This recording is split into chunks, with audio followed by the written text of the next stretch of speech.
नमस्कार, श्री स्वामी समर्थ सर्वांना। माझ्या या यूट्यूब चॅनेलमध्ये तुमच्या सगळ्यांचं खूप मनापासून स्वागत करते आणि आजचा दिवस तुम्हाला खूप छान जावो हीच महाराजांच्या चरणी प्रार्थना करते आणि आपल्या नवीन व्हिडिओला सुरुवात करते।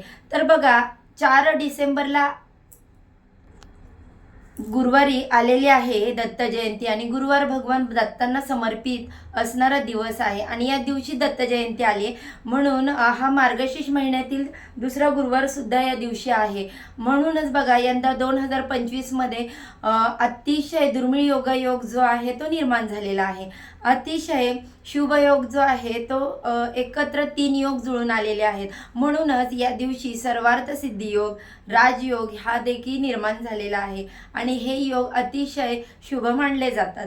भगवान दत्तात्रेयांची जयंती दत्त जयंती म्हणून ओळखली जाते। बरं बघा, महायोगेश्वर दत्तात्रेय हे भगवान श्री हरी विष्णूंचे एक अवतार मानले जातात। दत्तात्रेय ब्रह्मा, विष्णू आणि महेश या त्रिमूर्तीचे एकत्रित रूप आहे आणि म्हणूनच या दिवशी त्यांची पूजा केल्याने हे तिन्ही देव जे आहेत तर ते प्रसन्न होतात। मार्गशीर्ष पौर्णिमा तिथीला मृग नक्षत्रावरती प्रदोष काळ तसेच दत्तात्रेयांनी अवतार घेतला होता। यावर्षी 2025 मध्ये दत्त जयंती ही गुरुवारी 4 डिसेंबर रोजी येत आहे। त्यामुळे या दिवशी मोठ्या उत्साहाने आयोजन करून दत्त जयंती ही भक्तभावाने आणि आनंदाने साजरी केली जाते। तर मार्गशीर्ष पौर्णिमेच्या दिवशी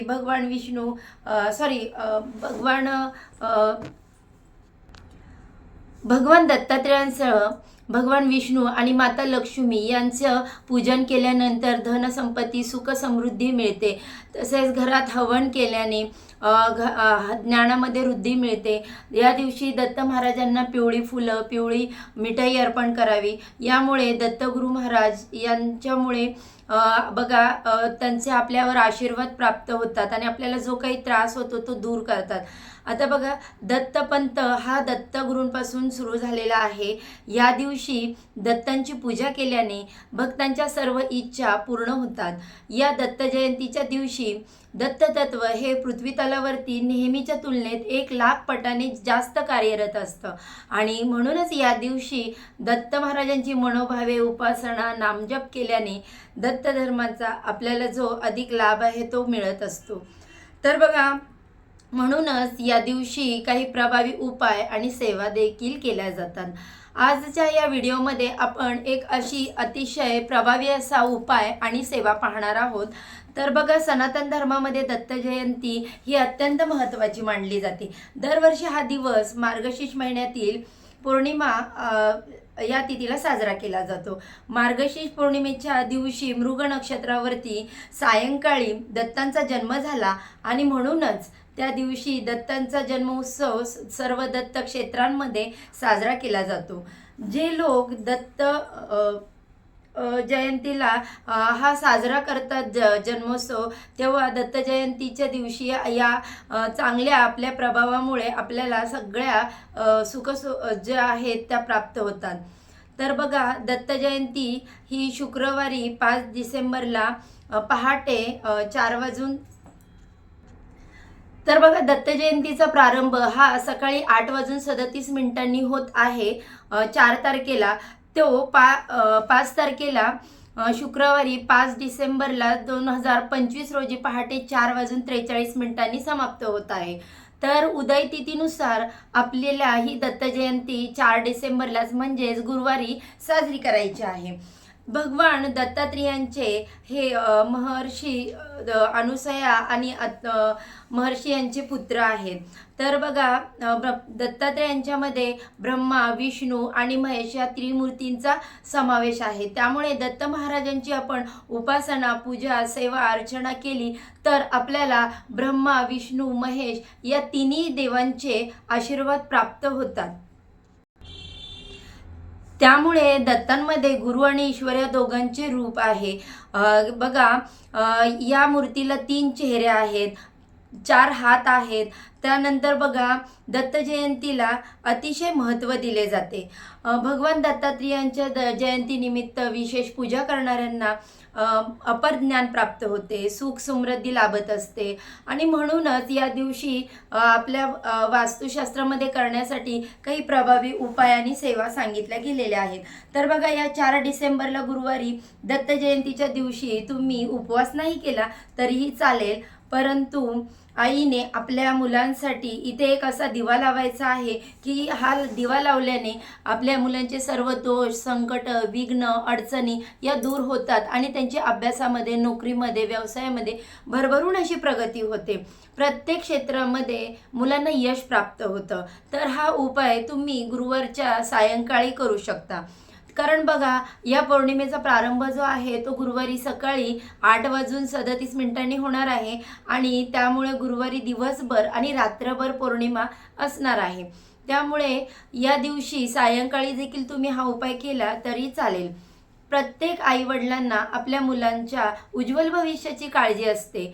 बघा मुलांनी खूप शिकावं, त्यांनी हट्टीपणा करू नये, सांगितलेली प्रत्येक गोष्ट ऐकावी, त्यानंतर मुलांना कोणतेही नजरदोष लागू नये, त्यांना प्रत्येक क्षेत्रामध्ये यश मिळावं असं प्रत्येक आईवडिलांना वाटत असतं आणि यासाठीच आईवडील, मुलं आणि देखील प्रयत्न करत असतात. परंतु कधी कधी काय होतं, खूप प्रयत्न करूनही मुलांना यश मिळत नाही.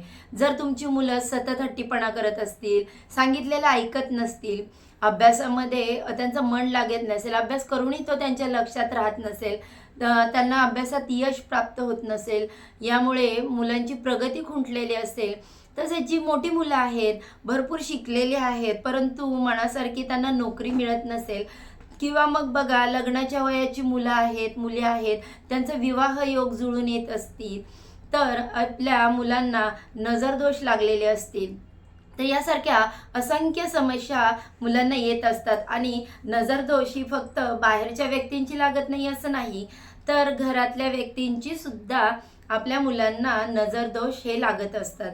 तर हाच करून बघा, खास करून आईवडिलांची नजर मुलांना खूप पटकन लागते आणि यामुळेच मुलांच्या प्रगतीमध्ये अडथळे यायला सुरुवात होते.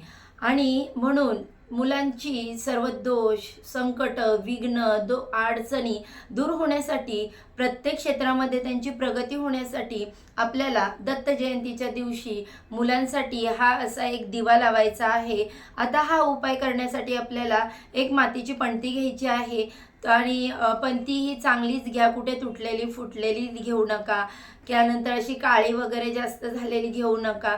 त्यानंतर हा दिवा जर तुम्ही आधी वापरलेले असेल तर काही हरकत नाही, तो स्वच्छ धुवून साफ करून घ्या आणि त्यानंतर या दिव्यामध्ये आपल्याला कलाव्याची वात टाकायची आहे. जो लाल पिवळा धागा असतो त्याला कलावा म्हणतात, तर त्या कलाव्याची धाग्याची वात आपल्याला त्या दिव्यामध्ये टाकायची.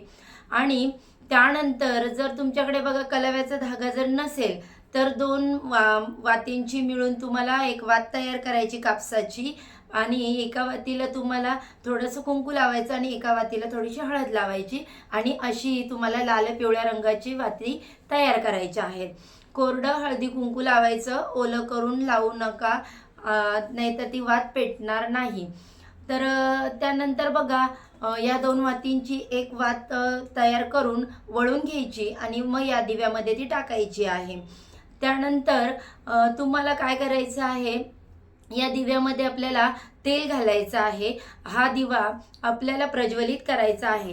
तर बघा दिवा प्रज्वलित केल्यानंतर आपल्याला एक तांब्याचं भांडं घ्यायचं आणि त्याच्यानंतर ज्याला आपण तामण म्हणतो किंवा ताट घ्यायचं आणि त्या तांब्याच्या तामणामध्ये ग्लासभर पाणी टाकायचं आणि